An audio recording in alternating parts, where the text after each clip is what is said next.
Hello students, आज हमारी science की वर्कशीट 10 आई है। तो अभी तक हमने जितने भी 9 वर्कशीट्स पढ़े हैं उन 9 वर्कशीट्स में चैप्टर 1 के कुछ पोर्शन और चैप्टर 2 के कुछ पोर्शन दिए गए हैं। आज चैप्टर 1 चैप्टर 2 के वो पोर्शन का पूरा समराइजेशन वाला वर्कशीट आया है। तो ये एक तरह से रिकैप है। तो आज हमने अभी तक जितना भी पढ़ा है उस सबको हम आज समराइज करें।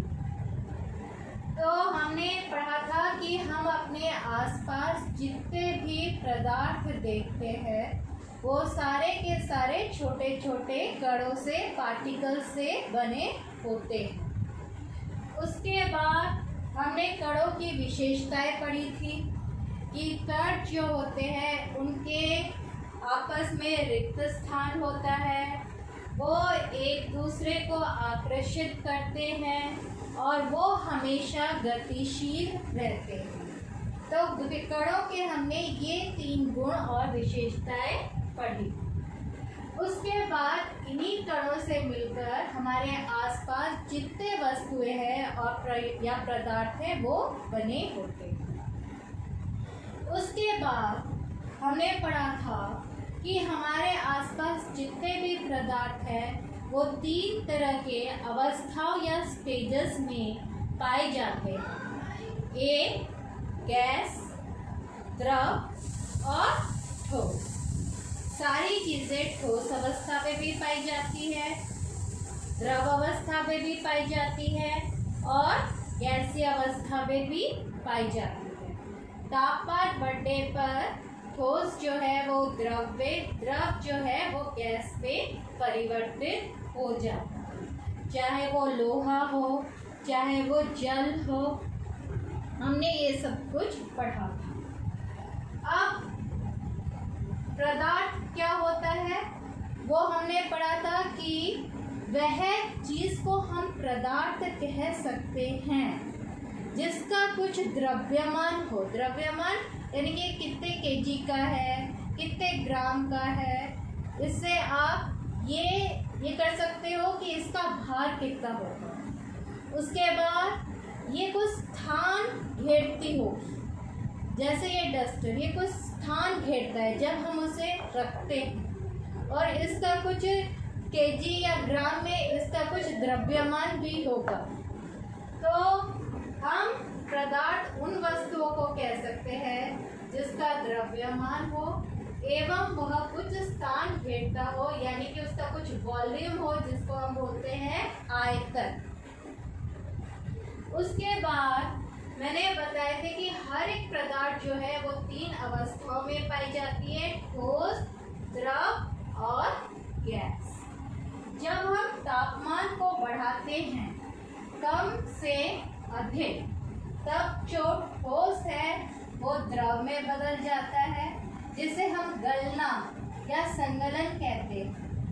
फिर हम तापमान और अधिक बढ़ाए तो द्रव जो है गैसीय अवस्था में बदल जाती है जिसे हम वाष्पीकरण कहते हैं। इसके ठीक विपरीत जब हम अधिक तापमान से कम तापमान की ओर जाते हैं तो गैसीय पदार्थ जो है वो द्रव या तरल में बदल जाता है जिसे हम संघनन कहते हैं। उसके बाद तापमान और कम करने पर द्रव जो है वो ठोस में बदल जाता है जिसे हम जमना कहते हैं। हमारे घर में हमें बोला जाता है कि पानी को फ्रीजर में रख दो ताकि वो बर्फ में जम जाए। तो द्रव का ठोस में बदलना उसे जमना कहते हैं। इसके अलावा कुछ ऐसे पदार्थ होते हैं जो सीधा तापमान बढ़ाने पर ठोस से गैसीय अवस्था में बदल जाते हैं और तापमान घटाने पर गैसीय अवस्था से वापस ठोस अवस्था में बदल जाते हैं। उन्होंने बीच का जो अवस्था है द्रव अवस्था उसमें वो नहीं बदलते। वैसे इस प्रक्रिया को हम क्या कहते हैं? ऊर्ध्वपातन, सब्लिमेशन। और इसका उदाहरण है आपका कपूर। आपने देखा होगा कपूर जो है पूजा के लिए यूज़ किया जाता है और ठोस होते हैं। जैसे ही हम उसे जलाते हैं तो वो बिना तरल में परिवर्तित हुए गैसीय अवस्था में बदल जाते हैं। वैसे ही हम सफ़ेद सफ़ेद नैप्थलीन बॉल्स जो है अपने वुलन कपड़ों में अलमारी में रखते हैं, वो ठोस होते हैं, लेकिन वो समय के साथ वो सीधा गैसीय अवस्था में बदल जाते हैं, बिना द्रव में, बिना तरल में परिवर्तित हुए। इसके अलावा एक पाउडर होता है अमोनियम क्लोराइड, जो आपके लैब में पाया जाता है। वो पाउडर भी, इसके ऊपर प्रैक्टिकल भी है। और अमोनियम क्लोराइड इसे कहते हैं। ये भी डायरेक्टली ठोसीय अवस्था से एक गैसीय अवस्था में परिवर्तित हो जाता है, बिना द्रव या तरल में परिवर्तित हुए। तो इसको हम कहते हैं ऊर्ध्वपातन। तो क्वेश्चन आता है, हमेशा आता है इस पर एक क्वेश्चन कि ऊर्ध्वपातन किसे कहते हैं, उदाहरण सहित समझाइए। उसके बाद हमने पढ़ा था जितने भी हमारे चारों तरफ पदार्थ हैं, जिस भी अवस्था में हो, ठोस में हो, द्रव में हो, गैस में हो, सभी को हम दो प्रकार में बांट सकते हैं। एक है शुद्ध प्रकार और दूसरा है मिश्रण। जितने भी हम नॉर्मली पदार्थ हमारे चारों तरफ देखते हैं, चाहे वो जिस भी अवस्था में हो, गैसीय में हो, द्रव में हो, ठोस में हो, मोस्टली वो सारे मिश्रण होते हैं। कुछ उनमें से शुद्ध भी होते हैं। जैसे मैंने बताया था, शुद्ध पदार्थ में आपके दो आते हैं, तत्व और यौगिक। तत्व क्या होता है? पदार्थ का वह मूल रूप जिसे किसी भी रासायनिक प्रक्रिया द्वारा और तोड़ा नहीं जा सकता। वह मूल रूप पदार्थ का जिसे और हम रासायनिक प्रक्रिया द्वारा या भौतिक प्रक्रिया द्वारा और किसी भी पदार्थ में विभाजित नहीं कर सकते, नहीं तोड़ सकते। जैसे मैंने आयरन लिया तो उसमें केवल मुझे आयरन कण ही मिलेंगे और उसमें और किसी का भी कण नहीं होगा। ऑक्सीजन लिया तो उसमें केवल ऑक्सीजन के ही कण होंगे। उसके बाद शुद्ध पदार्थ में और एक मैंने कहा था यौगिक। यौगिक क्या होते हैं? दो या दो से अधिक तत्व आपस में रासायनिक प्रतिक्रिया करके एक नया पदार्थ बनाते हैं, जिसके गुणधर्म पूरे अलग होते हैं, उसको हम यौगिक कहते हैं। जैसे जल। तो ये दोनों हमारे शुद्ध पदार्थों में आते हैं। उसके बाद मिश्रण का पदार्थ का और एक रूप है मिश्रण। मिश्रण जो है हर पदार्थों, जितने भी पदार्थ हम देखते हैं मोस्टली वो सारे के सारे हमारे यहाँ पर मिश्रण ही होते हैं। यानी कि एक दो तत्व या उससे अधिक यौगिकों को आपस में मिलाकर मिश्रण का निर्माण किया जाता है। मिश्रण जो है वो दो प्रकार के होते हैं, समांगी मिश्रण, विषमांगी मिश्रण। समांगी मिश्रण में बनावट जो है पूरी समान होती है, जबकि विषमांगी मिश्रण में जो बनावट होती है वो असमान होती है। उसके बाद समांगी मिश्रण में को हम उदाहरण के लिए रूप में ले सकते हैं विलयन। जैसे आपने नमक को पानी में मिलाया या चीनी को पानी में मिलाया तो वो उसकी बनावट एक समान होती है कि नहीं? तो उसको हम कहेंगे विलयन। विषमांगी मिश्रण असमान बनावट वाले मिश्रण। वो दो प्रकार के होते हैं, निलंबन और कोलॉइड। निलंबन का उदाहरण है मिट्टी को आप पानी में मिलाइए, चॉक पाउडर को आप पानी में मिलाइए, आटे को आप पानी में मिलाइए। उसके बाद कोलॉइड। कोलॉइड जो है वो समांगी जैसे दिखता है लेकिन वो होता है विषमांगी। तो इसका उदाहरण है दूध प्लस पानी, शाही, इनको आप पानी में डालिए, ये सारे कोलॉइड्स में आते हैं। उसके बाद आज के वर्कशीट में जो प्रश्न उत्तर पूछे गए हैं उसको भी हम डिस्कस कर लेते हैं। पहला प्रश्न है कि अपने आसपास एक ऐसे पदार्थ बताइए जो तीनों अवस्था में पाया जाता हो। वैसे तो बहुत सारे पदार्थ हैं, लेकिन सबसे कॉमन एग्जाम्पल होगा आपका जल, पानी, H2O, जो कि आपके घर में भी बर्फ के रूप में पाया जाता है। उसके बाद तापमान बढ़ाने पर वो पानी में बदल जाता है और तापमान बढ़ाने पर वो भाप में बदल जाता है। उसके बाद प्रश्न 2 है कि विलयन और निलंबन में अंतर स्पष्ट कीजिए। विलयन एक समांगी मिश्रण है, निलंबन एक विषमांगी मिश्रण। विलयन के कण इतने छोटे होते हैं कि आप उसे खाली आंखों से नहीं देख सकते, लेकिन निलंबन के कण जो है वो आकार में बड़े होते हैं, जिन्हें हम आसानी से देख सकते हैं।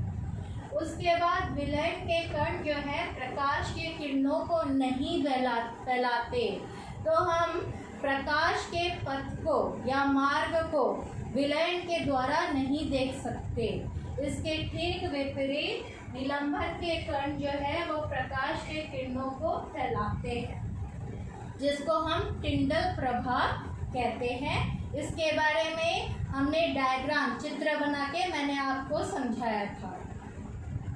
उसके बाद विलयन जो है वो स्थायी होते हैं, यानी कि अगर आप कुछ देर तक विलयन को शांत छोड़ दीजिए तो उसके कण नीचे नहीं बैठते, वो स्थायी होते हैं।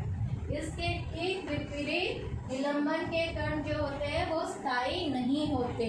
अगर आपने मिट्टी और पानी को मिला दिया और 1 घंटे के लिए आप उसे छोड़ दोगे तो कुछ समय बाद क्या होगा?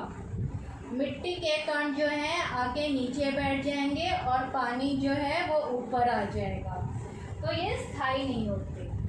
उसके बाद 5th पॉइंट है, इन्हें छानन विधि द्वारा अलग नहीं किया जा सकता। आपने नमक और पानी को मिलाकर विलयन बनाया। अब मैं बोलूँ कि नमक को पानी से अलग कर दो, तो क्या आप उसे छानन विधि छान कर अलग कर सकते हो? नहीं, नमक कभी भी छानन विधि द्वारा अलग नहीं होगा। नमक और पानी दोनों के दोनों छानन पत्र से नीचे आकर आ जाएंगे, नीचे आपके पत्र में आपको नमक नहीं मिलेगा। लेकिन इसके ठीक विपरीत निलंबन को हम छानन विधि द्वारा अलग कर सकते हैं। अगर आपने मिट्टी और पानी को घोला है तो आप छानन पत्र से उसे डालोगे तो क्या होगा? पत्रक में मिट्टी आके बैठ जाएगी और पानी जो है उससे नीचे आके ग्लास में इकट्ठा हो जाएगा। तो हम छानन विधि द्वारा इसे अलग कर सकते हैं। उसके बाद प्रश्न है, यौगिक क्या होते हैं? 2 उदाहरण सहित समझाइए। तो इसका उत्तर होगा, एक यौगिक वह पदार्थ है जो कि 2 या 2 से अधिक तत्वों के नियत अनुपात में रासायनिक तौर पर संयोजन से बना है।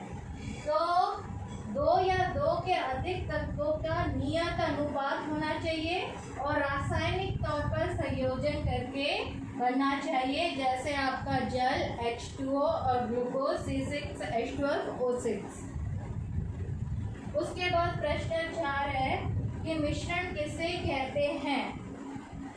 आपको पता है मिश्रण 2 या उससे अधिक तत्वों या यौगिकों को मिलाने से बनता है, लेकिन वो रासायनिक प्रक्रिया नहीं करते, ना उनका कुछ नियत अनुपात होता है, जस्ट मिलाने से वो बन जाते हैं और उसमें कोई नया पदार्थ नहीं बनता, तो उसको हम क्या कहते हैं? मिश्रण। उसके बाद आपसे पूछा गया है कि नमक प्लस जल वो किस प्रकार का मिश्रण है? वो समांगी मिश्रण है और उसको विलयन कहते हैं। उसके बाद पूछा गया है कि मिट्टी प्लस जल वो किस प्रकार का मिश्रण है? वो विषमांगी मिश्रण है, जिसको हम कहते हैं निलंबन। उसके बाद क्वेश्चन है कि दूध प्लस जल वो किस प्रकार का मिश्रण है? वो विषमांगीय मिश्रण है और उसको हम कहते हैं कोलॉइड।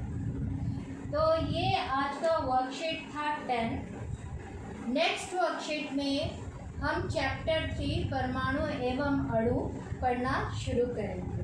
तो आज के लिए इतना ही। Thank you.